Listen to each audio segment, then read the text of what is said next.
Welcome back to another episode of RBP. I am your host, Ross Bolen, here with your co-host, Jared Borislow. Jared, let the people hear your beautiful voice. I'm feeling like a dirty little bitch today. Wow, dude. That's a hot start. Jared, I don't know if you heard, but my Houston Texans finally hired their next head coach after interviewing 6 different candidates from all walks of life with wildly varying levels of experience. They ended up promoting their defensive coordinator, former Chicago Bears and Tampa Bay Buccaneers head coach Lovie Smith, to the top job. I hate Lovie Smith. You hate him. Why? So, Lovie Smith was the head coach at the University of Illinois. Indeed. He didn't have much success there. He didn't. However, the first game of the season, the COVID-shortened season, we played Illinois, and we had our freshman quarterback. Is this 2020? Yeah. Yeah. Our freshman quarterback started the game, and he went off for 5 touchdowns and went 20 for 21. And we all said, oh, my God, he is the greatest quarterback in the history of this program. He's going to be amazing. Wow. We're going to have the best 4 years of our lives right here. We're going to win the national championship 3 times. And then that quarterback ended up winning the job over our backup, who transferred, who I always thought was better. And then that quarterback, it turns out Lovie Smith was just such a bad coach that our quarterback looked good and he stinks. So that was misleading. Incredibly. His performance against Illinois. Yeah. Coached by Lovie Smith. Yeah. Well, I wanted to take a moment to walk you through my depressing history as a football fan in hopes that perhaps for those of you not from Houston, you will feel better about your own sports squadrons by comparison. Now, I was born in 1987. And I know that was a very long time ago. I grew up watching the Houston Oilers with my dad. You may remember the Oilers and their little oil derrick thing logo. It's probably the coolest logo we've ever had in Houston. One of the coolest logos in the history of sports, in my opinion. That is until owner Bud Adams, who had openly threatened to move the team since the late 1980s, relocated the Houston Oilers to Tennessee after the 1996 season because he failed to get the city to build him a new stadium. So then there was darkness. We had no football team in Houston, and while a lot of people jumped ship and became Cowboys bandwagon fans, us Bolens remained loyal Houston sports fans and just went into like football hibernation, basically. It was just like this sad period. We kind of didn't talk about it. Like, you didn't really reference the NFL in my household. It just didn't matter anymore. Why didn't you become a Texans or a Titans fan? Because I'm not from Tennessee, and we fucking hated the owner for taking our foot. What? What a silly, stupid fucking question. That'd be like asking St. Louis people why they're not L.A. Rams fans. Well, my brother-in-law is from St. Louis and lives in L.A., and I'm like, dude, why don't you just become an L.A. Rams fan if you grew up in St. Louis? It kind of works. And he said pretty much the same thing you did. Ugh. You have skewed standards as a Florida boy who is a Packers fan who abandoned Tampa Bay long before their Super Bowl run with Tom Brady. But yeah, then the Houston Texans brought football back to Houston in 2002 when I was in high school. And it was awesome. It was exciting. And we were absolutely trash after taking David Carr with our number 1 pick. And then I don't know if you remember, but we didn't have an offensive line. So watching every game was just watching David Carr get a little bit closer to death. Didn't you have Ron Dane? At one point, maybe. Was he an Aggie? No, he was Wisconsin's Heisman winner. I don't know. You'd have to tell me. But since then, there has been almost exclusively sadness and disappointment with like the era of Matt Schaub as our quarterback under Coach Gary Kubiak was like the only era of Texans football that you could even consider mildly successful. And even then, we'd make the playoffs and then get mopped when we played anyone remotely good, like get blown out by the Patriots or whatever. And it didn't matter that we had like Andre Johnson and Arian Foster because Schaub was, he was Schaub. You may remember when he went on a ridiculous spree of throwing pick sixes that just melted everyone in Houston's mind. So then in 2005, I went to Texas State University, where the football program was literally less impressive than many of the high school teams I'd see play when I went to Westside High School in Houston, which is a big 5A, or was 5A. I don't know how many A's there are now. HISD school. Like, Texas high school football is taken very seriously. Everybody knows this. Everybody's seen Friday Night Lights or whatever. What's the coach's name? I don't know. Never watched You never it. watched Friday Night Lights? Never watched it. You and me both, buddy. You and me both. But people love that shit. They're obsessed with it. But yeah, so Texas high school football was definitely, inarguably more fun than going to a Texas State University football game. We just had less tailgating and booze and babes at the high school level than we did at the collegiate level. And I'll admit, the tailgating was fun. It's just like I didn't even go inside of our football stadium at Texas State until my senior year. And I'm doing air quotes because I think it was my 5th year there. Now, fast forwarding to present day, the Texans are the laughingstock of the professional sports world, and my football life is filled with just patheticness. Isn't Texas State also one of 2 FBS programs to never make a bowl game? Yes. It's like you and UMass. Yeah, it's not great. I have only known pain, Jared. Hands down now. Pray for me. Speaking of football, today's episode is also brought to you by MyBookie. This Sunday is among the best Sundays of the year, Super Bowl Sunday, and if you're a sports bettor looking for a place to throw down, or maybe you've never really bet on sports but you want some action on the big game, our sports betting sponsor, MyBookie, has you covered. When you hit MyBookie.ag today and use the code RBP, you'll unlock a 100% deposit bonus up to $1,000, meaning if you deposit $100, MyBookie will match that with another $100, so you'll have $200 to play with. Stipulations apply. The LA Rams are currently favored by 4.5 points as I speak. So whether you think the Rams will win by more than 4.5, or you think the Bengals will lose by less than 4.5 or win outright, the time is now to get your bets down and make sure you're locked in for the big game on Sunday. We're also approaching the NBA All-Star break. The back half of the season is coming. NHL hockey is underway. You can bet on the Winter Olympic Games as well on MyBookie.ag. They've got all the live lines and futures and prop bets you could possibly desire. So hit MyBookie.ag today, and when you sign up and deposit, just use the code RBP to support the podcast and unlock that double deposit bonus up to $1,000. Stipulations apply. That's MyBookie.ag. Code RBP. Jared, everyone knows it's the year of the dog. Have you heard of the movie The Power of the Dog? No. Neither had I until about 20 minutes ago, but the Academy Award nominations came out, and The Power of the Dog is the film with the most nominations. Is it about dogs? No, not from what I can surmise based on the synopsis, which is, it says, charismatic rancher Phil Burbank inspires fear and awe in those around him. When his brother brings home a new wife and her son, Phil torments them until he finds himself exposed to the possibility of love. No mention of dogs. No, I wonder what that means. I don't know how it's going to be tied in, but I just found that to be incredibly coincidental considering we just announced it's the year of the dog, and now The Power of the Dog is leading the Academy Award nominees. You had yourself a little dog tale you wanted to tell us today. Yes, I did, Ross. I thought there would be no better time to tell this dog-related story of mine than during the year of the dog. Huzzah. Are you ready? I am. So woof, like 5 woof, woof, woof, woof. What? So like 5 years ago, 3 years before I eventually got my current dog, Millie, who I love very much. Hi to Millie if you're listening. Daddy What up, loves Millie? you. I came pretty close to getting a dog. My first dog, I grew up with dogs my whole life. What kind of dogs did you grow up with? So we had Snowy, who was an Alaskan Spitz Poodle mix. Then we had Rocky, who was a Yorkie Maltese. And then we had Rosie and Lily, who were both Cockapoo Malteses. Well, those are all very unique and specific breeds And they're all of small. dog. All small dogs. All small dogs. Millie's a little bit larger. Yeah, Millie. I'd say Millie's a mid-sized to large dog. She's like 45 pounds. A Millie.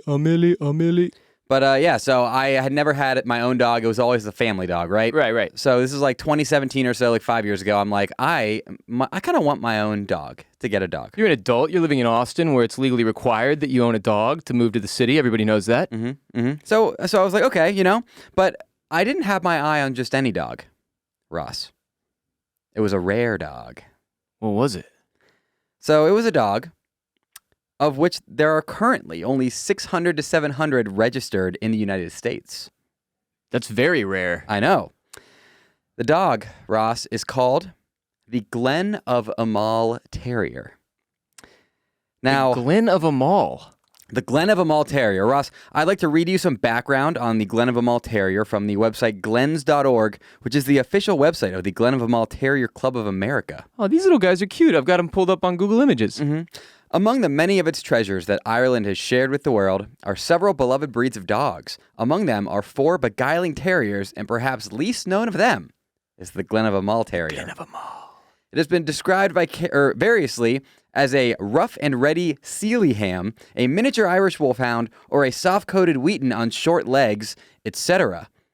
Apparently, people are trying to struggle to describe it. Just really struggling. While these descriptions might allude to an aspect of the Glen of Imaal's profile, they ultimately miss the point. The Glen isn't a rough and ready or miniature anything. It predates many of the breeds to which it is likened and is a truly unique and remarkable creature beloved by most everyone fortunate enough to come into contact with one. Damn, that's an elitist-ass description. The history of the breed finds its roots in the starkly beautiful Glen of Imaal in County Wicklow. Glen of Imaal. Like its 3 Irish cousins, the Kerry Blue Terrier, the soft-coated Wheaton Terrier, and the Irish Terrier, the Glen of Imaal Terrier was initially bred to rid the home and farm of vermin and hunt fox and badger. The European Badger, Ross, weighs in at 40 pounds, and the Glen was tough and strong enough to go to ground and dispatch the vermin soundlessly. A 40-pound badger? They're saying this terrier, the legend has it, that the terrier could take down a 40-pound European Badger. Dude, 40 pounds is more than Bruce and Bella put together multiplied by 2. Ross, it's kind of shocking because the average weight of the Glen of Imaal Terrier is 32 to 40 pounds. So they're saying... Just a vicious murderer? That's what they make it sound like. However, they do say it's very good with children. I'm going to continue on here. Okay. According to legend, the Glen of Imaal also has a unique task, which it was expressly designed for. Do you know what that is, Ross? No. It was a turnspit dog. What the hell does that mean? The turnspit was a large wheel, which... when paddled by the dog, by paddled they mean it was a wheel, the dog would be inside of the wheel and walk like a hamster in a wheel. Okay. And that would turn the spit over the hearth. It was a canine-propelled rotisserie. The dog would walk inside the wheel and it would spin a chicken or other animal over the fire to cook it like a rotisserie. You're telling me the Glen of Imaal is a better cook than I? Yes. The Ross of them all. You just stick the Glen of Imaal into a wheel, it walks, it spins your chicken over the fire. It sounds like the name is Glen of them all. Oh, yeah, I know. Like Glen of them all, but it's Imaal. Yes, Irish. But I love this. Mm-hmm. Yeah, okay. Well, it gets better. It cooks. It cleans. It hunts. It hunts. What else? The Glen's highly individualized bowed front legs and powerful hindquarters were ideally suited for being a turnspit dog. For several hundred years, these hardy dogs performed their tasks unnoticed by all except those who treasured them. With the advent of dog shows in the 19th century, the breed began to emerge into the public eye. In 1934, the Glen of Imaal Terrier was given full recognition by the Irish Kennel Club. It was the third of the 4 Irish Terrier breeds to be so acknowledged, yada, yada, yada, yada. Now, some more documentary or biographical info, okay. Ross. They average 12.5 to 14 inches in height. So not very tall. And that's standing on their, hind legs? No. That's from foot to head. Standing on all normal fours. on all fours. Yes. Okay. 12.5 to 14 inches in height, but they're 32 to 40 pounds, meaning they're pretty long, right? These things, they're not like wiener dog long, but they're a lot longer than you would think they'd be for how tall they are. Yeah. And I believe that's so they can dig into holes, right? Like get their head into it, follow a fox into a foxhole. Got to get down in there to murder a 40-pound badger, Jared. Mm-hmm. Life expectancy, 10 to 15 years. They have a wiry, medium-length double coat that is low shedding. So now, at this point, you may find yourself asking a number of questions, including, how did Jared even find out about this rare dog breed? Right. How'd you pick this? You may also ask, why did Jared want this rare dog breed? You may ask, how does one even go about acquiring a Glen of Imaal Terrier? Did you have a badger problem in your home that you needed taken care of? So, as far as how did I find out about this rare dog breed, the Glen of Imaal Terrier, I know about it because our Swedish family friend breeds them in Sweden. Sweden? How do you have a Swedish family friend in Sweden? So we used to rent out our condo in Florida, and they came over from Sweden, and then we just stayed in contact with them. God, that's so Florida of you. And then we went on a European vacation with them once. That's when I went to Barcelona, Czech Republic, Denmark, Sweden. Your parents must be very social people if they became that close with the Swedes that rented their house at one point. I mean, Swedes are just also a naturally loving people. Yeah, it seems that way. Like stereotypically, when you think of the Swedes, you think of like goofy but nice and funny and maybe jerking, working. And then the chef. Hergy flurgy. Yeah, that's what I was going for. Yeah. So as far as why I wanted the rare dog breed, first off, everybody knows I'm into rare things. Yes. Right? I'm a slut for things that are hard to find, things that are rare. I like owning antiquities, curios, knickknacks, patios. Give a dog a bone. Yes. Yeah. Give a Glen of Imaal terrier a bone. But the real reason, the main reason why I wanted a Glen of Imaal terrier is because, Ross, of the Glen sit. The Glen sit. The Glen sit. This is a very specific instinct that only the Glen of Imaal terrier has, where they sit on their butt with their hind paws straight out in front of them on the ground for stability, and their front paws out in front of them, suspended in the air like a stuffed animal. So they look like people. They look like people. Look it up. Google Glen sit. I'll also Glen sit. If you're on Spotify, I will make a picture of this, the featured image for the episode. Yep, looking at one now. That is fucking incredible. That would be enough to get me in on the search for a Glen of Imaal. Yeah, no, you're not joking. That looks exactly like a stuffed animal. It's unbelievable. No, I don't even know how it is able to do this. I've never seen it in person, but my brother went to see our Swedish family friend, and there's a picture of my brother sitting next to the dog doing the Glen sit. Because it looks like if like a light breeze were to accumulate, it would knock over the Glen of Imaal who's in the Glen sit. Like it did, it's like, because you describe, like, its height makes it look like this is, I don't understand how it's balancing like this. I would seat it at the dinner table every night. Now, remember, Ross, they can take down a 40-pound European badger. So those hind legs are probably pretty strong and can keep them from moving over, you know? It keeps them from getting wobbly. Mm-hmm. I can appreciate that. As far as acquiring a Glen of Imaal terrier goes, there are some breeders in the U.S., and they go, I mean, the internet said 1,500 to 2,000, but, like, there's no way. There is definitely a way. I don't know. Dude, no, I think they're more expensive. Oh, yeah. No, I was about to say, that doesn't seem like that much, especially for a dog that there are only like, how many, you said like 600 in the U.S.? Registered with the American Kennel Club, yes. And there's probably unregistered puppies and stuff. Yeah, but who has a Glen of Imaal and doesn't register with the American Kennel Club? Come on, folks. I agree with that. Come on. So my personal estimate, based on how much I pay for my dog, I would guess 2,000 would be the lowest you're getting it for. And that's like a great deal. Personally, I was going to fly to Sweden and get it for cheaper, but then the money for the airline ticket was going to offset the cost that you would have saved. Yeah, but I ended up not buying a Glen of Imaal terrier because I decided I was not ready for a dog at that point in my life. I wanted to be able to go out and drink all day and come back and not have to like let something out. Yeah. I was younger. It would have just pissed and shit everywhere. And then by the time I was ready to get a dog, the litter wasn't matching up timeline-wise.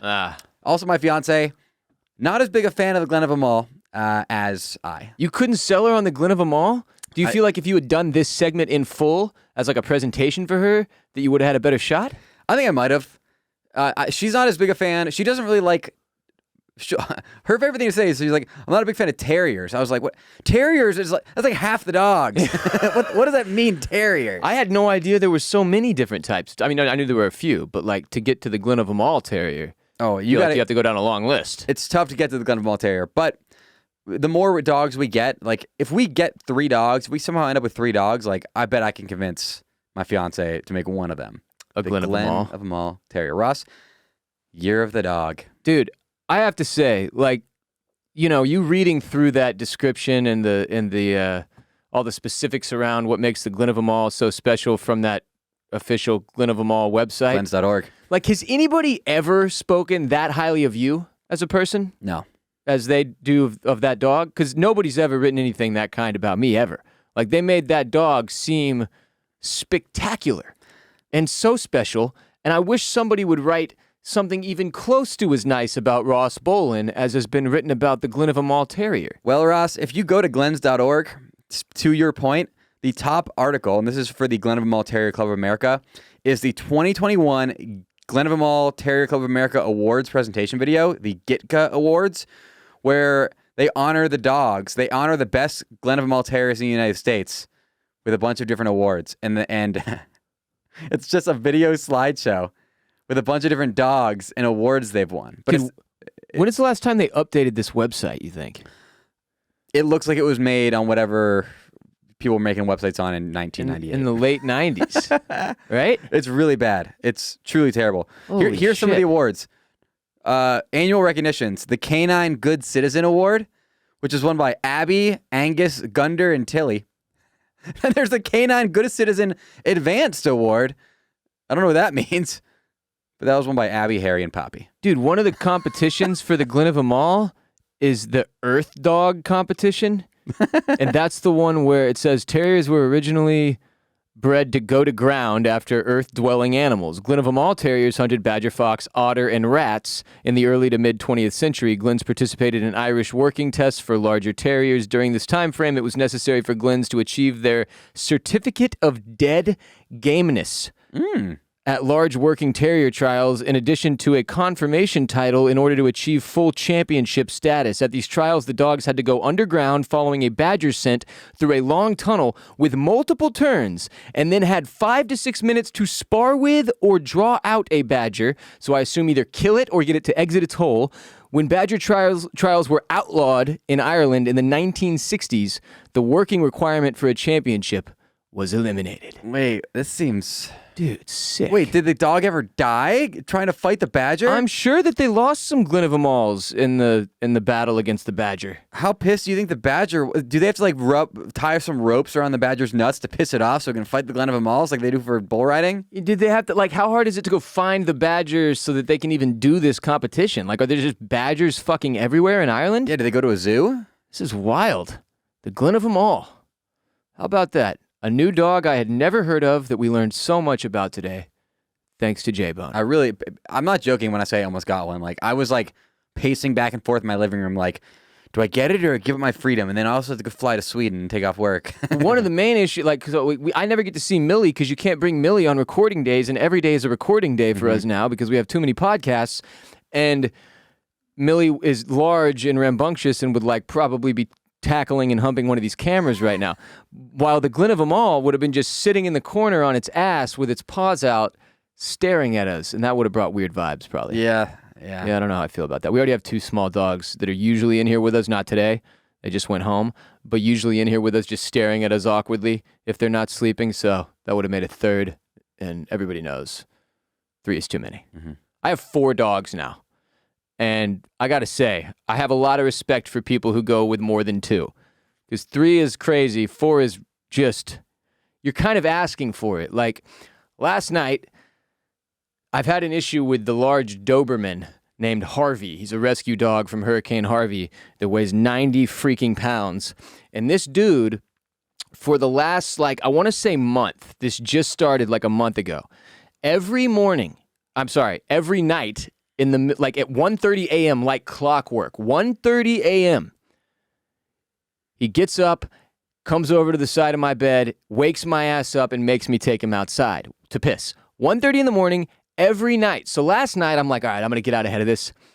And I have to, to get him out of his bed to go take a piss at, 10:30 before I go to sleep, took me 10 minutes. I had to, pry him up out of his bed and drag him to the stairs and then have a 10-minute talk with him please, dude, Harvey, I just need you to, please, just go now.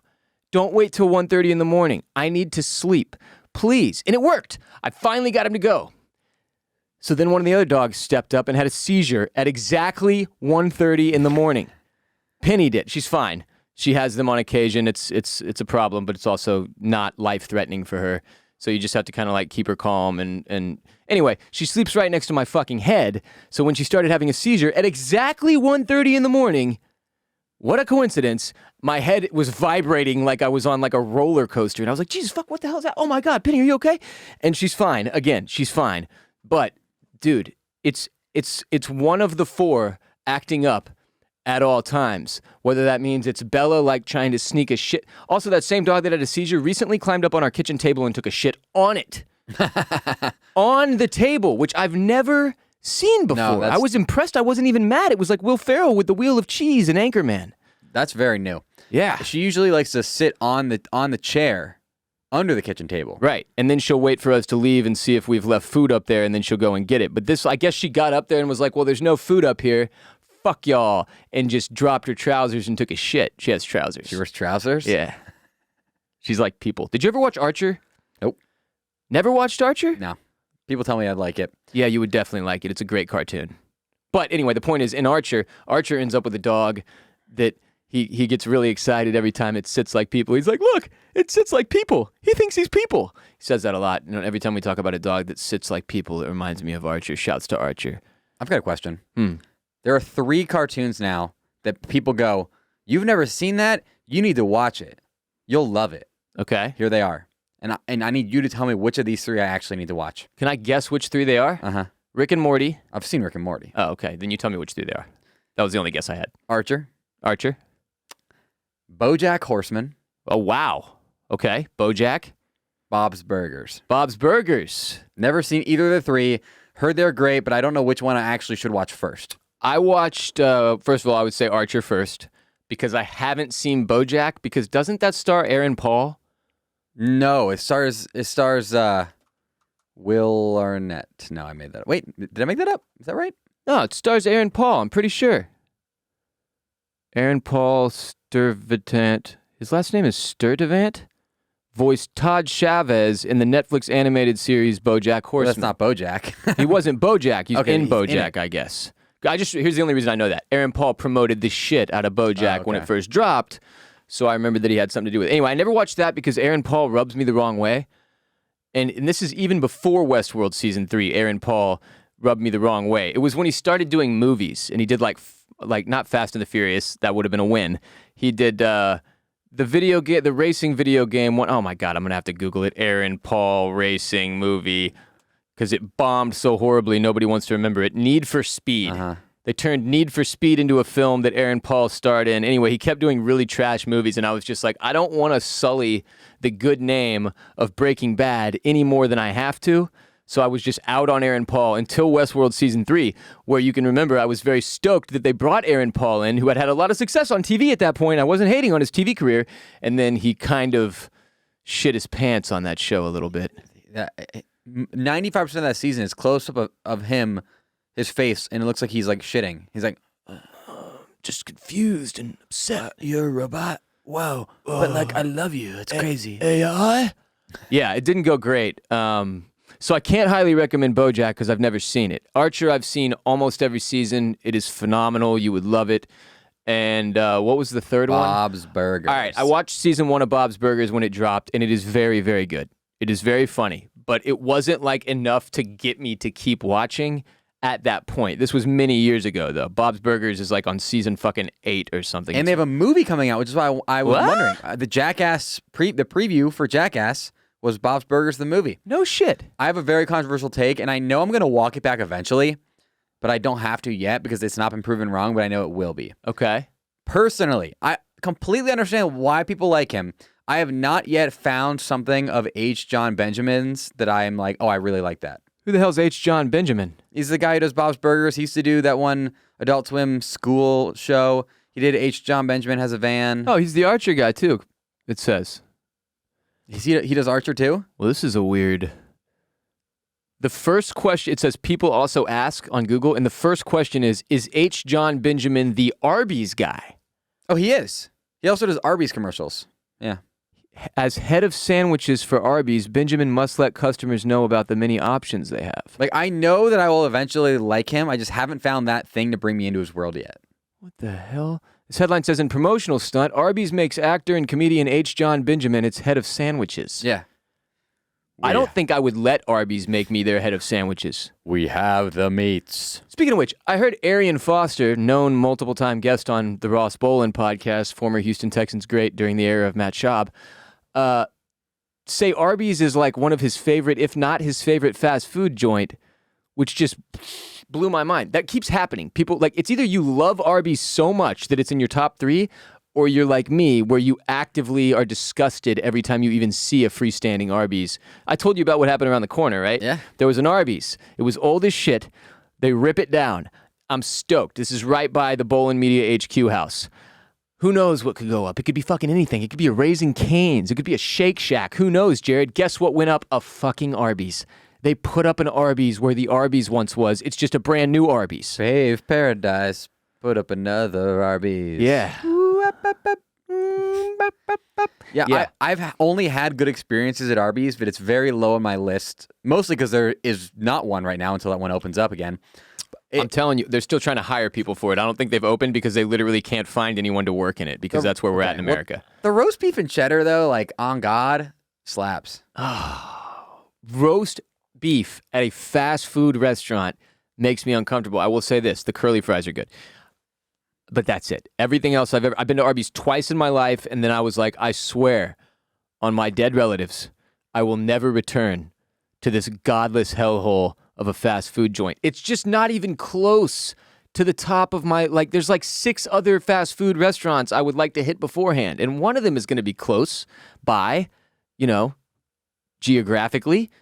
I mean, I understand that because, like, pretty much it's like, if I'm getting fast food nowadays for dinner, because I don't get Chick-fil-A for dinner because it's a lunch food to me because we get it for lunch like once a week. Yeah, we do.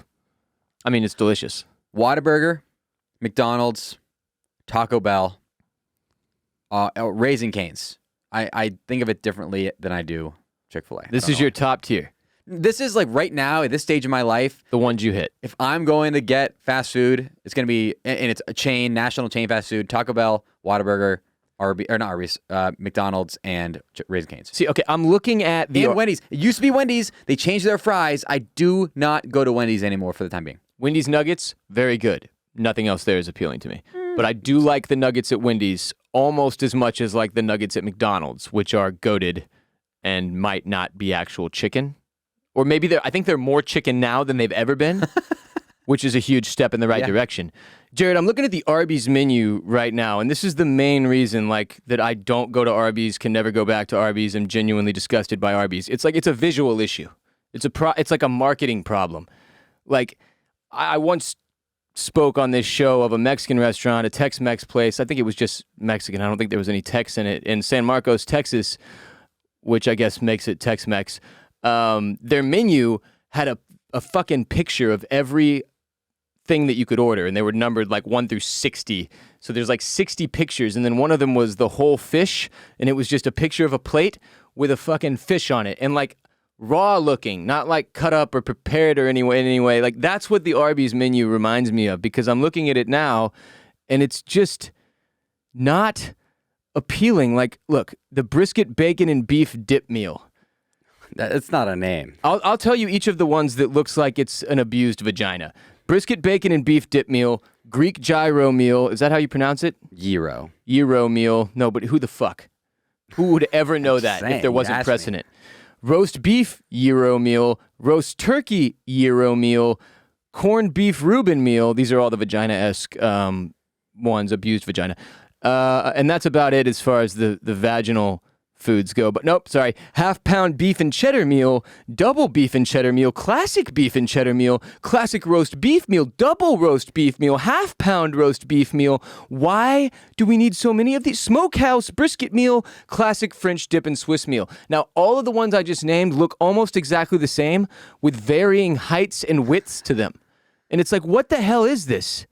It's just a disgusting menu. Roast beef buffalo chicken sandwich, buffalo crispy chicken sandwich, classic roast chicken buffalo sandwich. Chicken? Yes.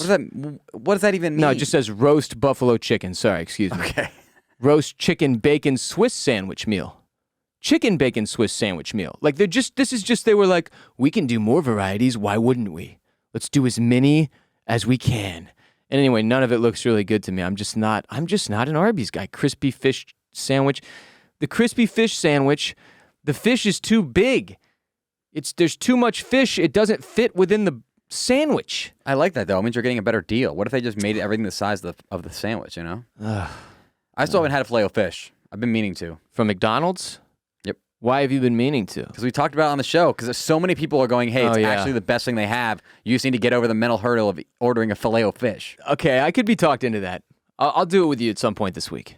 Should we order McDonald's? Yeah, like lunch Friday. We should probably pick up McDonald's. If it gets delivered, I'll get depressed. Yeah, we should also do we should go live on Instagram and review the Filet-O-Fish meal as we eat it live on Instagram at lunch on Friday. All right, that's a deal. That's a thing that's happening next.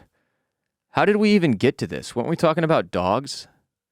Yeah, and then somehow just and then we talked about cartoons out of nowhere, man. None of the other stuff that wasn't the dog-related stuff was planned. The rest of this has just occurred. And for that, we are not sorry. Today's episode is also brought to you by Babbel. Whether it's saving more and spending less, getting organized, or losing weight, there are a lot of worthwhile goals to set for yourself in 2022. At the top of my list is learning a new language with Babbel, the language learning app that's sold more than 10 million subscriptions. I took Spanish for 15 years, legitimately 15 years, from kindergarten through college. That's how many years total. And last year I realized I pretty much only remember how to say, me llamo Guillermo. So this year, I'm finally going to learn to speak and understand what will inevitably be the state of Texas's number one language eventually, Espanol, with the help of our friends at Babbel. Not only is learning a new language a fun and engaging hobby, you can use it while you check off traveling more from your list as the pandemic fades from our lives. The whole Babbel process is addictively fun, fast, and easy. Babbel teaches bite-sized language lessons for real-world use. Many of you know that Jared Borislow has himself a Spanish degree. What's going to be the next language you master? France? Japanese. Babbel can help you there. Babbel's 15-minute lessons make it the perfect way to learn a new language on the go. Other language learning apps use AI for their lesson plans. AI evil, metaverse bad. But Babbel lessons were created by over 100 language experts. Their teaching method has been scientifically proven to be effective. With Babbel, you can choose from 14 different languages, including Spanish, French, Italian, and German.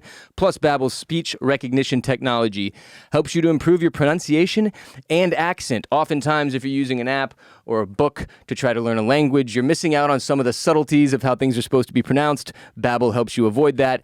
There are so many ways to learn, and you can access podcasts, games, videos, stories, even live classes with Babbel. Plus, it comes with a 20-day money-back guarantee. Start your new language learning journey today with Babbel. Right now, when you purchase a 3-month Babbel subscription, you'll get an additional 3 months for free just for listening to RBP. That is 6 months for the price of 3. Just go to Babbel.com and use the promo code RBP to pop out the other side of this shit more worldly than you've ever been before, baby. That's Babbel.com. Code RBP. Babbel. Language for life. Love it. Love it. So we're going to talk about my experience living the male nail polish life. They call it male polish or no? Do they? They should. Male polish That sounds life. like something you use to polish the tip of your penis. Or that you would polish your mail that's been delivered by the mailman with. You know what? Male polish definitely sounds like a lube for your penis. Probably a lube that exists. Male polish. Honey, I grabbed us some nail polish. We're doing anal tonight. But anyway, a beautiful woman painted my nails last night after I had done it myself the last couple times. And man, she just did such a better job than I am capable of. Yeah, they look way better. Yeah, it's not comparable. The females, they have their beautification and hygiene shit down pat compared to us straight dudes, at least. Like, they're out there shaving, plucking, slathering, and lathering, and we're just dried up losers looking like an old catcher's mitt by 35 because we don't know shite about taking care of our bodies. I had my fiance teach me how to do a face lotion the other day.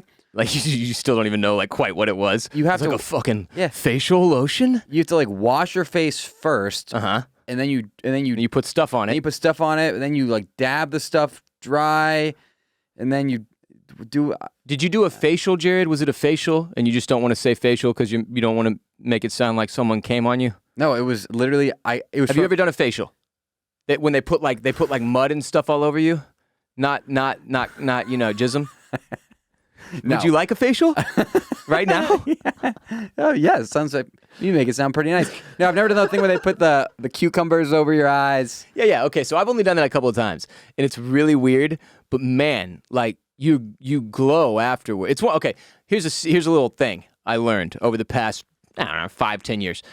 Rich people have so much shit that we poor people don't have a fucking clue even exists to make themselves look less shitty, which is amazing because when you picture the richest, oldest douchebags you know, they look like they're gonna die any day now. I don't understand how I think it's just that it's like, when you're as evil as it takes to become as wealthy as some of them are, you lose so much of yourself in it that you just end up drying out like an old prune or whatever. But, dude, like Hollywood is what I mean, like celebrities. They've got all kinds of crazy stuff they're putting on their faces and shooting into their eyeballs and nostrils, and it's fucking chaos. So if you ever look at yourself in the mirror and then look on Instagram and feel bad by comparison, just remember, those people are spending an outrageous amount of money and time taking care of their faces that you are not, with products that you don't even know exist. Plus, they're putting 3 filters on that shit after the fact on Instagram. You should be you. But my point is, especially with women, in my experience, like, they just take so much better care of themselves, and they apply, like, a big part of it is what you were just speaking to. They apply lotion freaking everywhere, man. Like, have you ever watched your fiance, like, get out of the shower and you were, like, hiding in the corner, you know, touching yourself or whatever, and then she started, like, lotioning up, and you were just like, what is even happening here? Like, lotion on the legs, on the arms, on the face, on the toner. There's a face lotion. There's a face cleanser. Right. Cleanser, toner, lotion, serum. What's a serum? I don't even know. I've got one now, and I don't even know what it is or what's in it. All I know is that there's like, all right, admittedly, I'm not great about this, but I do have the products. Like, I have the facial cleanser and the fucking, like, anti-aging shit that you put on, and then the lotion that goes on over that. Now, I don't do it every night like I should, because I'm on camera every day. But the days that I do, like, you can tell. Like, you can go on my Instagram and flip through our videos from RBP, and you can see the days, like, that day Ross didn't do it, that day Ross did it, that day Ross didn't do it, because it makes that big of a difference. Like, it looks like I got an extra 3 to 5 hours of sleep every time I put on the stupid stuff I'm supposed to put on my face that I don't put on every night. Also, shouts to the girlfriend for all that stuff. She used to slang it. So she has, like, a bunch of extra, and now I get to use that on my crusty old dried up face that, by the way, is still recovering from COVID somehow. My lips are peeling like a snake loses a fucking layer of its skin. You're molting? Yes, I'm molting via mouth. It's grody. But yeah, they've got lotion that goes everywhere, all manner of creams and potions you've never even heard of. White straight dudes don't know shit for fuck about body lotions and potions unless they have someone else in their life that can teach them, because it's just not part of our culture. Like, it's not. My dad has never applied lotion to a single square inch of his entire body.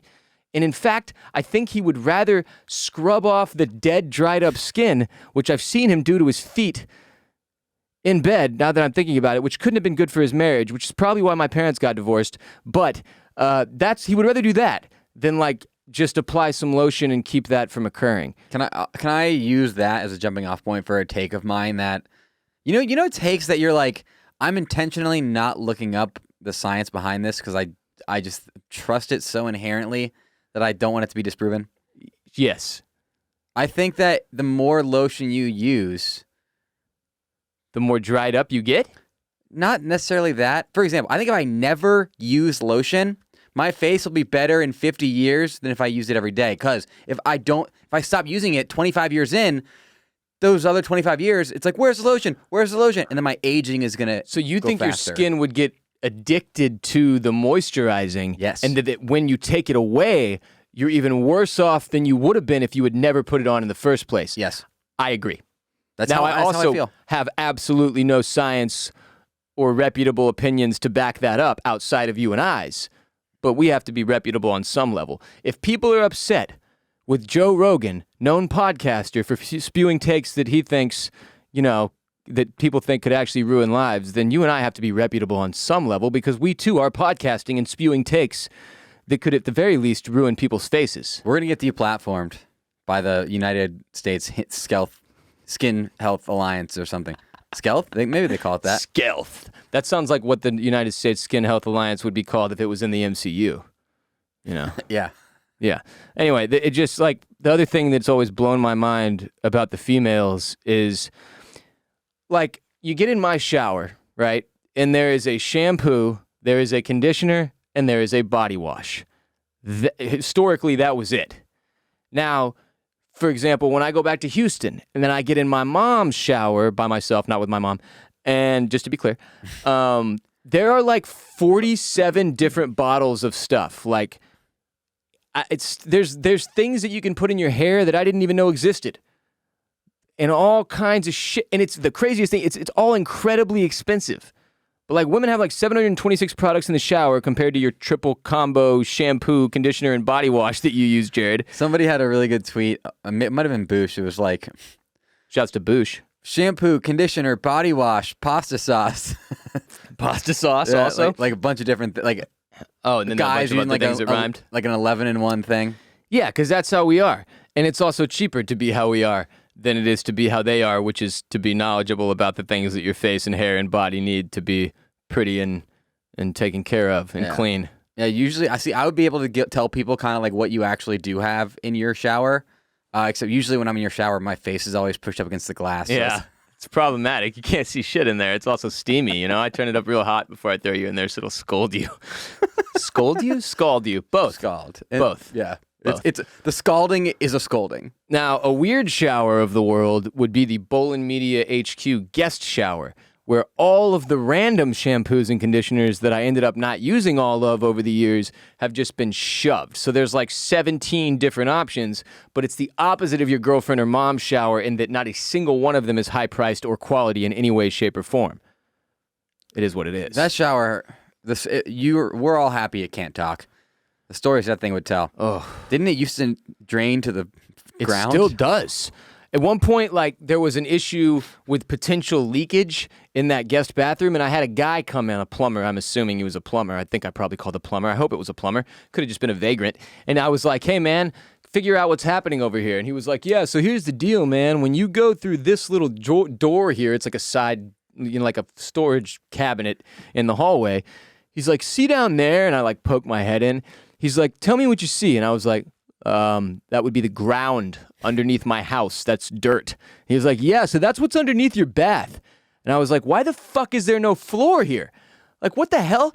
It's like they were like, well, we got to put a bathtub in, but we don't really know how. So let's just cut out a giant circle, slap the bathtub down, and then say, fuck it, and walk away. And that's what they did. So I have to put this anti-moisture machine, not a machine, but object. I don't know what it does, Jared. I'm not a scientist. In that drawer, so that when moisture does accumulate, it doesn't run out into the hall like it was when I had to call this vagrant to come in and check stuff out and then take me out back and spank my tight little ass. Mm-hmm. Mm-hmm. So anyway, that's what's going on with our guest shower. I know everybody was wondering. That's why most people are listening today. God, I want to know about the Bolen Media HQ guest shower. I use that bathroom a lot. I mean, I'm not joking. It's probably one of the most used bathrooms per capita in the entire United States between you, Kate, and I every single day. It's a door that takes some force to shut. So every time somebody goes in, no matter where you are in Bolen Media HQ, you hear this loud slam almost, and somebody's going in there to take care of their business. And it's every 5 minutes, man. The whole day, all day long, every day. Just dudes going in there and executing that toilet. Yeah. Sometimes I'll come in a little early and Ross doesn't know I'm in the office yet, and he'll be in that bathroom and I'll just be hearing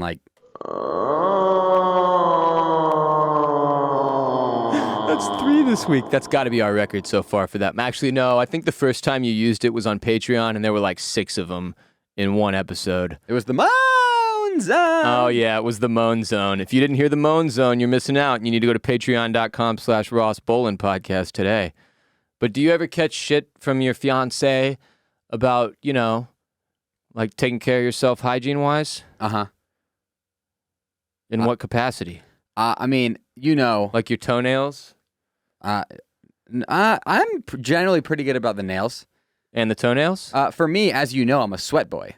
You sweat a little, yeah. I sweat a lot. Do you remember when we had Dave Ruff on Patreon? Yeah, I'm all drenched. Yeah, I have hyperhidrosis. You're not the worst I've ever seen, though, man. It's only the pits. That's why. You're in a good place. You're not one of those guys where I'm like, dude, you need a doctor. Something's wrong with you. You're just pouring liquid out of every fucking orifice in your body all day long. But yeah, you sweat. I sweat completely average everywhere. Pits, hyperhidrosis, mass. And again, I think it's because I've been using clinical strength deodorant for so long that your body's become used to it. And now it's okay. See, here's the thing. My body's stronger now. But I was about to say, for the amount you sweat and for how little I think of your own personal hygiene, I have never smelled you. I think ever. I don't smell. Which is impressive. I just sweat. Yeah, but dude, I'm coming out of this, 9-month process of getting off of this antidepressant, this SSRI fucking medication. I have never had BO in my life. And for the last, I want to say, week, when I take my shoes off at the end of the day, I can't tell if it's that I have a heightened sense of smell now, or maybe it's not smoking weed or something, but I can smell my feet. And I'm terrified Or maybe it's just my age. Maybe I'm getting to that point. Because the older dudes get, I feel like the smellier they get. There's just like more toxins that have been put in you over the years that are just like slowly creeping their way back out of your pores. I don't want to become a smelly guy, man. I really don't. So I might have to hit you up for that clinical deodorant strength. Can I just use yours? Yeah. Just apply it to my grundle for me, Jared. You'll have to pull some hairs off of it. You know what a grundle is? Yeah, we talked about this from the dodgeball reference I made. Oh, yeah. I totally forgot that. Vince Vaughn. Man, that's so weird. For years and years, I used that word to describe what a lot of people refer to as the gooch, the place between the nutsack and the beehole. And nobody ever knew what the hell I was talking about. It's like one of the funniest words ever to me, grundle. I call it the kitchen table. Oh, man. What does that mean? Why? It's where the food gets set out? Just always eating off it. It's what you eat. Fuck. What? No. Don't. Why would you eat off of that? Different strokes. Just eating a fucking Arby's roast beef sandwich off of the kitchen table between your beehole and balls? While people are putting vitamin D in their butthole, you're doing handstands to increase their chakra or whatever. Yeah. You know how women are always complaining about their titties, like it's just a pain in the ass, you gotta wear a bra, you get home and immediately want to take the bra. Like, balls are annoying, and dudes don't bitch enough about them, and it's mostly because we're proud of them and weird, but like they are an annoyance for when you sit. You can't just sit however you want when you're a man. I don't know if women realize this. Like, they can cross their legs, throw them over their head, do whatever the fuck. I'm sure they don't like that last one, but it's mostly us doing that, trying to get them to do that or whatever. But the balls, they're in the way of a lot. Of like sitting here right now in this $2,500 European lounge chair, like my balls don't feel great because these pants are too tight. And then I'm sitting at an angle where like one of them's kind of crushed under my left leg, but I can't do anything about it right now because it'd be awkward. We're on camera. So I just have to sit here for the next 20 minutes with this one testy partially jammed under my left thigh and pray that I don't die. Thus concludes whatever that segment was. I don't know. I really don't know. Where we started with that. I don't know. Today's episode is also brought to you by Felix Gray Glasses. 5 years ago, Felix Gray set out to create eyewear that would improve daily screen time, and since then, Felix Gray has been on a mission to create a better relationship with technology. Felix Gray lenses filter 15 times more blue light that can make screen time tough on eyes and disruptive to sleep. I have been working on the internet for over a decade now, spending like 10 hours a day staring at screens, and my eyes get worn the hell out. And when I'm done with work, I like to relax by watching my favorite shows and movies, and a lot of times gaming, all of which involve screens. So a few years ago when I was introduced to Felix Gray, everything changed. These glasses are the quality of designer frames, and that isn't some cheap blue light coat painted over the top of them or anything like that that's going to chip off. Never happens. No chipping, no cheapness. Just incredible quality designer frames that are stylish and functional as they protect your eyes from all the blue light that screens that we rely upon emit. I have 3 frames that I always recommend. The Faraday, which are currently on my face right now. I have the clear Faradays on my face. They're beautiful. They're wonderful. I look like I might be smarter than I actually am. The Nash, which does not have a G in it, despite me saying that for the past several months. It's Nash. They're also awesome. I think there's a pair of the Nash directly behind my head. And then the West. Those are my 3 frames that I love the most on Felix Gray. Faraday, Nash, and West. But there is no cutting back on screen time if you're like Jared and I, but you can do your eyes a solid and get yourself some Felix Grays to get relief from those headaches, dry eyes, blurry vision, and what have you that occurs over the course of your workday. If you're working all day on a computer and then you get home and you want to scroll TikTok for an hour like a lot of people do or whatever, man, you're just frying your damn pupils out of your head. Don't do that. Start 2022 on the right foot with Felix Gray. Use our URL, felixgrayglasses.com/RBP to support the show and get free shipping, free returns, and free exchanges. You have nothing to lose. They have non-prescription and prescription available. You can check them out now. felixgrayglasses.com/RBP. That's FELIXGRAY glasses.com/RBP for free shipping, free returns, free exchanges. felixgrayglasses.com/RBP. Grab your light, this is Stop the Wikipedia when you're high. Stop the Wikipedia when you're high.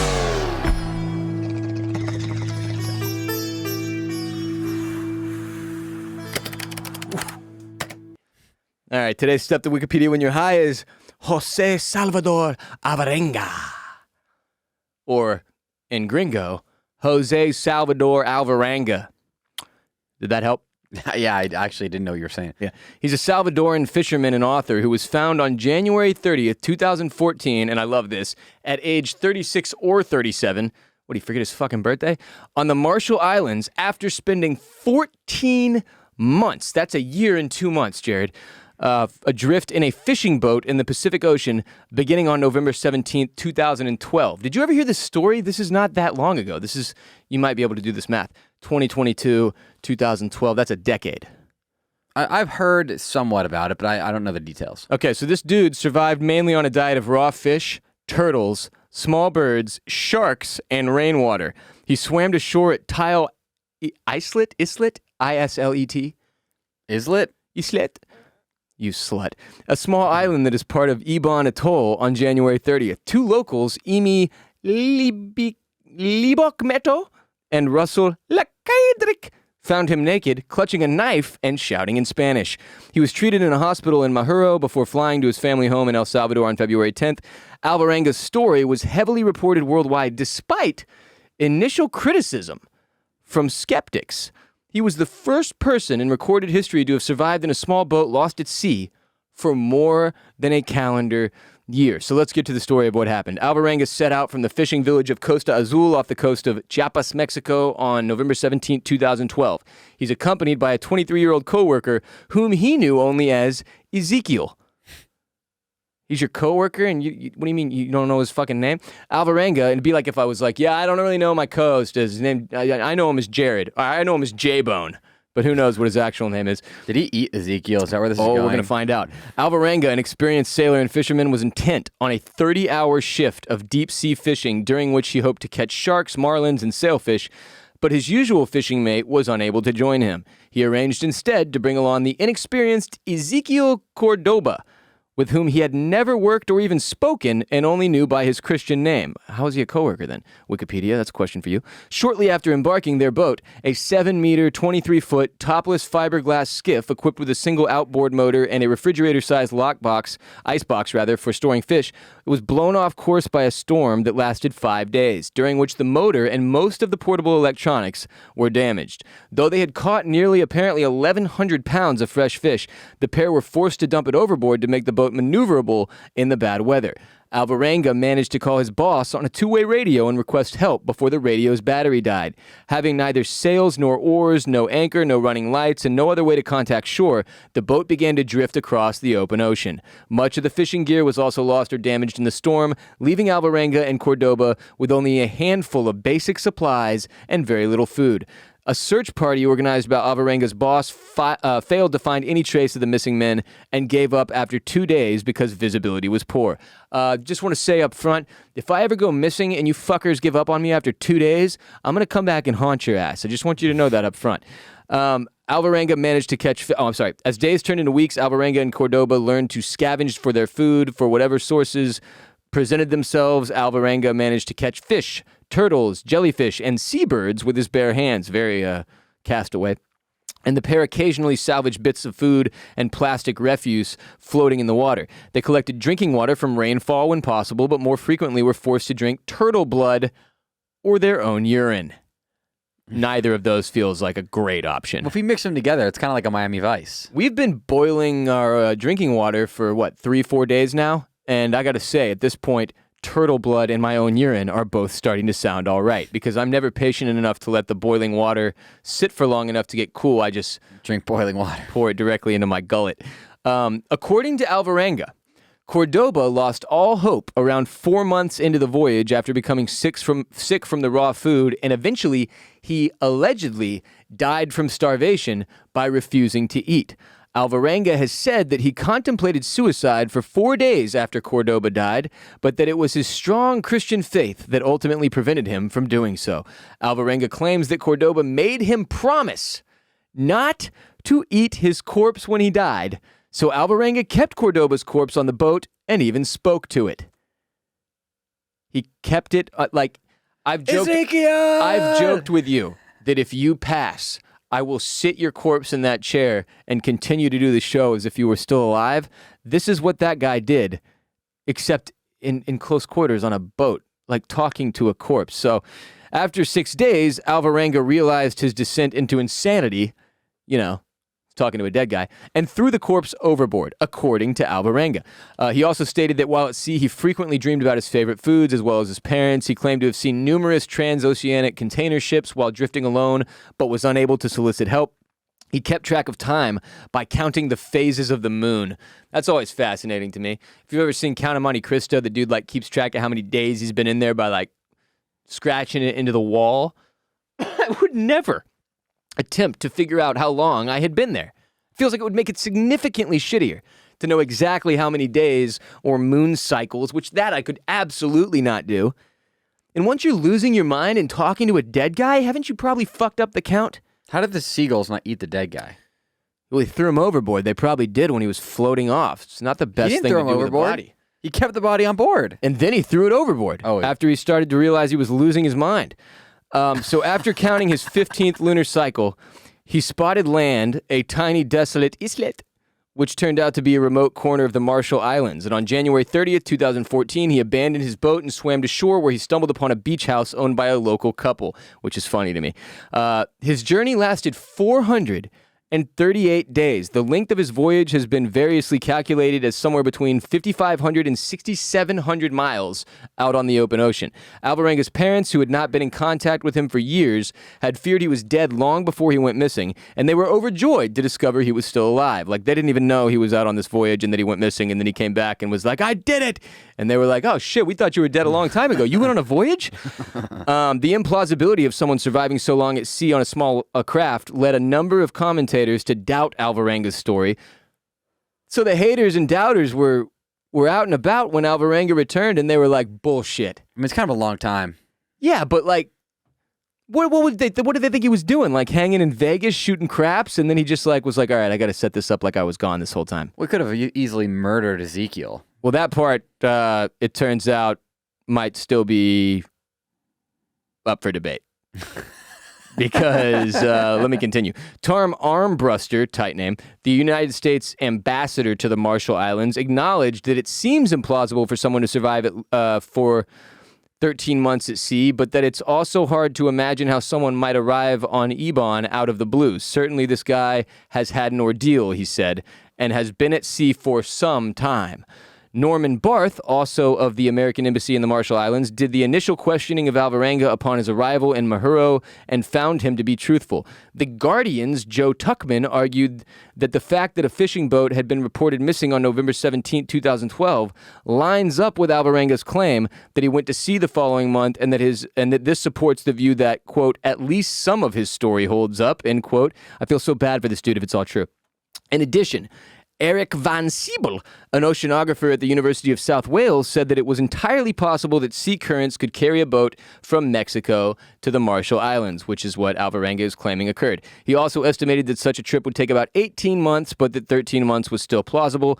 In April of 2014, Alvarenga's lawyer told a press conference that Alvarenga had passed a polygraph test while being asked about his voyage. Again, I'm not sure how his lawyer holding a presser to say that he's passed a poly is the same as maybe showing us the footage of him passing a poly, but whatever. After he got, made his way back to shore, after 11 days in a hospital, Alvarenga was deemed healthy enough to return to El Salvador. However, he was diagnosed with anemia, had trouble sleeping, and developed a fear of water, which, who can blame him? In 2015, he gave a series of interviews about his ordeal to journalist Jonathan Franklin, who published his story as the book 438 Days, An Extraordinary True Story of Survival at Sea. Shortly after the release of Alvarenga's book, the family of Ezekiel Cordoba sued Alvarenga for $1 million, Dr. Evilface, accusing him of cannibalizing their relative in order to survive, despite their pact that Cordoba would not be eaten after death. Because he could have made the pact up. That's all word of mouth from Alvarenga. Yeah, no, me and him, we made a pact before he died that I certainly, absolutely, 1,000% would not eat him if he died, and he wouldn't eat me either. And then he died, and on God, fam, I did not eat him. I'm not sure how you sue somebody for a milli off of how are you ever going to prove that, bro? Also, if you need to eat a corpse in order to survive and you're cool with it, you should probably do it. That's the move. You've heard of those dudes that crashed in the Andes? Yeah. I haven't seen season 2 of Yellow Jackets yet because it's not out, but I'm pretty fucking sure those chicks are going to eat each other. Everybody's sure. You ever read Lord of the Flies? No. I don't remember if any of them ate each other. I just know they went a little buck wild down there or up there, wherever they were. Yeah, there was like a pig involved. There was definitely a pig at one point, for sure, for sure. We're literary geniuses, you and I. Isn't that the one that has the truffle shuffle, Lord of the Flies? Yeah, that's it. Dude, when I was a pledge in a fraternity in college, we had a pledge brother named Andrew that the old guys made him do the truffle shuffle every single time we had a lineup. Was he fat? He was a little hefty, and I got to say, I don't know, about 50% of our hazing was them trying to get us to crack while we were in lineups, and then if you cracked, they would haze your balls off. And him doing the truffle shuffle got me every single fucking time. That's just hilarious. And I don't even like The Goonies. I fucking hate that movie. They made me watch it too many times at camp as a kid, and it just got destroyed. Hey, you guys, shut the fuck up.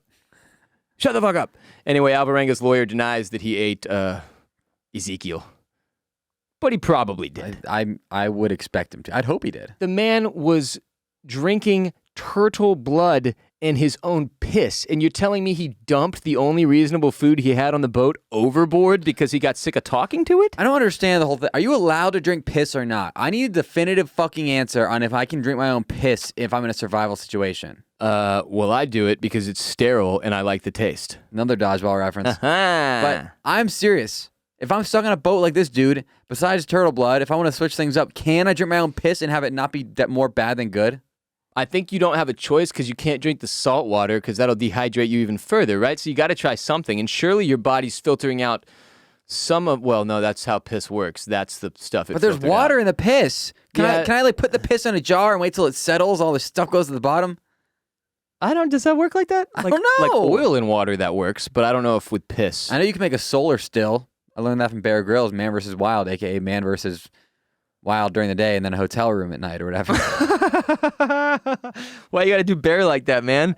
He's just out there trying to entertain us. I watched every episode of that shit. I thought it was all legit, and they're like, yeah, somebody stayed in a hotel. I know. That was kind of a bummer to find out. No lie. I still think they do that with Survivor and shit, too. I think it's horse shit. There's no fucking way. They just leave those people out there, right? But then there's Survivor Man, who's like going into the woods with just a camera. That shit's different, though. Because he's not getting, like, picked up, if shit hits the fan. Isn't it literally just him with his camera? Yeah, he's a savage. He doesn't get the respect he deserves. That shit's fucking wild. Just like Chris Angel. He's actually magic. Pusha T came out with a new album, or is coming out with a new album that is about the exact same thing he's been rapping about for 20 years, which is cocaine sales, which we just brought up my life as a pledge in a fraternity in college. That would be like if I never stopped making TFM jokes, but they were still incredible every time I made them, and then I went for another decade doing that exact same thing. Somehow Pusha T has made coke rap that never gets old, and it just amazes me. So congratulations to Pusha. Yeah. Anyway, some of you may have noticed I've been painting my nails for a couple months now. I haven't shut the fuck up about it. Mainly using Tyler, the Creator's Golf Les Fleurs brand. I got the Georgia peach color, which is like, it's orange. And then I'm rocking the Geneva blue right now, which is nice.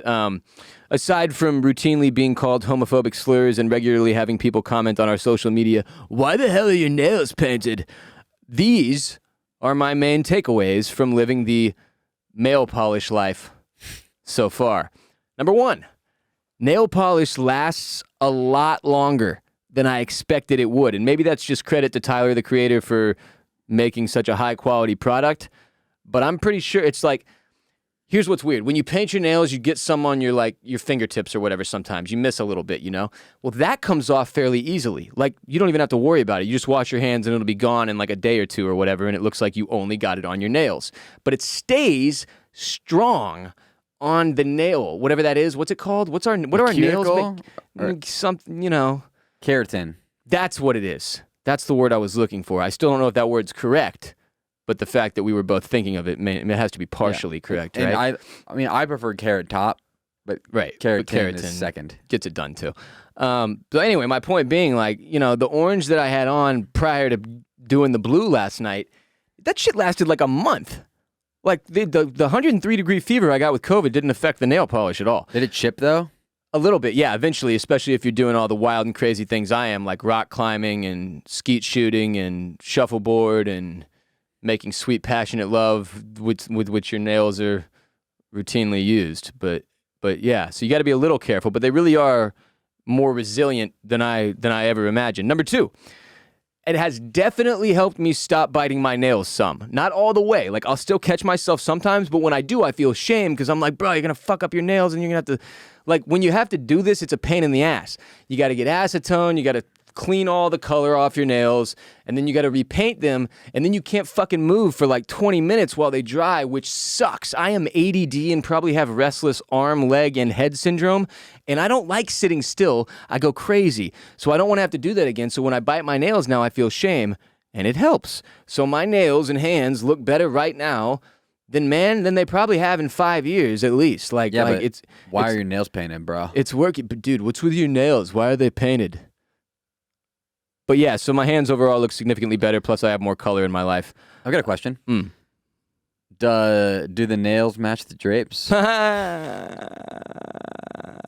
But seriously, original reason, aside from just wanting the child to have some fun, was for me to stop biting my nails. That's why I wanted to start doing it before becoming a heroic LGBTQ plus activist and standing strong in the face of hatred, even though I'm as straight and boring as an arrow made of rubber.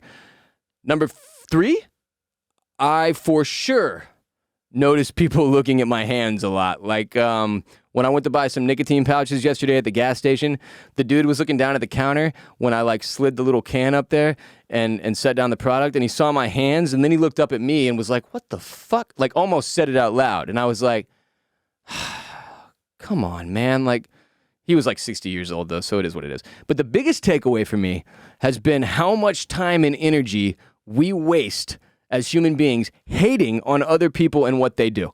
Like, whether it be what they're wearing or how their hair looks or their clothing, it is genuinely befuddling to me at this point. Like, we are 2 months in, and Jared and I will still see a comment on Instagram that's like, bro, what's with your fucking nail? People will text my little brother like, yo, why is Ross painting his nails? And he's like, I don't fucking know. Why don't you ask him? Seriously, that's a thing that happened.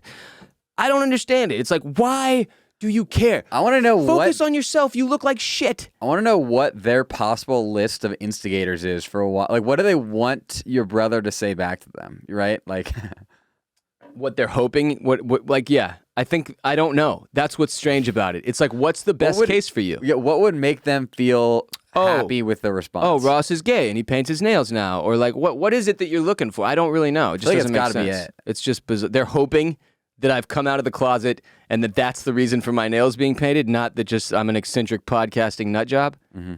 Well, it's the latter. So everybody can rest easy. Or not. Or whatever. But like I've said before, I'm not going to come in your bedroom and jack you off while you're sleeping. Just fucking chill. It's cool, man. This is just for me. It's not for you. It's got fucking nothing to do with you outside of the fact that I talk about it on the show to prove a point. So those are the lessons I've learned. Short as the list may be, they are lessons. And they're for me. Thank you for being with us today. Follow us on social media on TikTok and Instagram at The Ross Bolen Podcast, on Twitter at Ross Bolen Pod. Follow Mr. Borislow at Jared Borislow on Twitter and Instagram, and listen to his F1 show, Formula Bone F1 show, wherever you listen to The Ross Bolen Podcast. One of his listeners sent him a custom... You said it's explain to us what this is, Jared. You're wearing it right now. So shouts to RBP listener Matt Hogue. Also an RBP listener. Hey, I don't remember Matt's name. That sounds familiar. Okay. Yeah. So he is in a beer league hockey team called Bud Lightning. Obviously, I'm a huge Lightning fan. He offered to send a jersey, and of course, I accepted. If you don't watch hockey, the Lightning are back-to-back champs. NHL's back-to-back champions. Back-to-back, soon to be. Tampa Bay Lightning. It's a guy holding a can of Bud Light, but instead of it saying Bud Light, it's the Lightning logo. It's the Lightning logo. So you're J-Bone on the back. So you're 17. violating like 3 or 4 different copyright and trademarks in one jersey, which I really respect for a beer league team. If your beer league team is not violating multiple copyright trademarks with your jersey, you're fucking up. But yeah, it's got like the patch-looking thing on each arm. It's incredibly legit. Shouts to Matt. Does it say J-Bone on the back? J-Bone number 17. Shouts to Ruslan Fedotenko. Is that why it's 17? Mm-hmm. Did you ask for 17? Yes. He let you request a number? Yep. Man, what a guy, Matt. And thank you for the note as well, Matt. We appreciate it. Yeah, well, that was a very sweet note. We appreciate you, man, very much. And everybody who's ever sent us stuff. On occasion, we do get sent cool stuff from listeners, which is nice. If you ever have something specific that you want to send us, DM me, and I will vet your social media before providing you with our address so that you can or cannot send it to us. What else? Oh, ad-free episode coming Friday, patreon.com/Ross Bolen Podcast. Get in there. That's the number one way you can support the show outside of supporting our sponsors directly, today of which we had 3.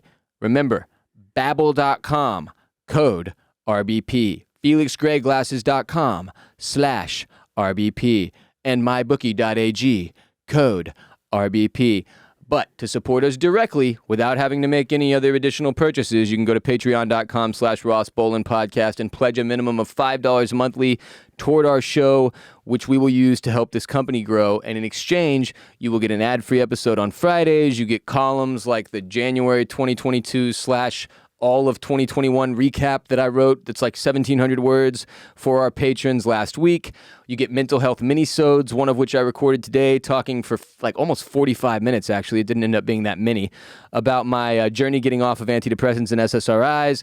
Lots and lots of content on patreon.com/Ross Bolen Podcast. I'm also currently in the process of putting together a Bill Chungus photo gallery that will be available in one place and one place only, on patreon.com/Ross Bolen Podcast. J-Bone and I will be back on Friday for Patreon's ad-free episode, available only on patreon.com/Ross Bolen Podcast. And until then, peace be with you, and also with you.